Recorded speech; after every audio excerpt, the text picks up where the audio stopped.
اور بڑا کائنڈ ہے اور بادشاہ ہے تو سب کو اچھی طرح دیکھتا ہے، اس کی رعایا اس کا مسئلہ ہے کہ یہ بھی ٹھیک کچھ کر دیں زندگی میں، تو وہ جو شیر ہے اس کو کیسے لیٹ کریں گے؟ بکریاں نہیں کر سکتی، وہ مس فٹ ہوگا، وہ چھوڑ کے بھاگ جائے گا۔ اور آپ کو پتہ ہے پاکستان سے جو لوگ ہیں وہ زیادہ تر لوگ چھوڑ کے کیوں بھاگتے ہیں اس ملک کو؟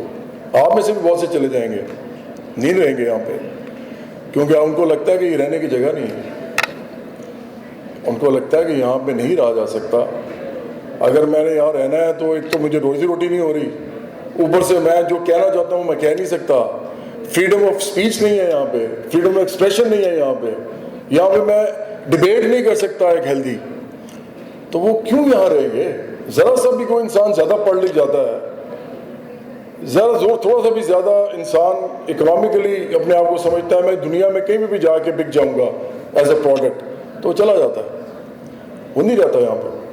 آپ کو پتہ ہے پاکستان میں، اس کو تو چھوڑیں، پاکستان میں ورکنگ کلاس کو اگر کہا جائے کہ ویزے لے لو اور سارے باہر چلے جاؤ تو میرا خیال ہے 80% لوگ باہر چلے جائیں گے۔ یہ آپ کی حب الوطنی کا جو ہے وہ معیار ہے۔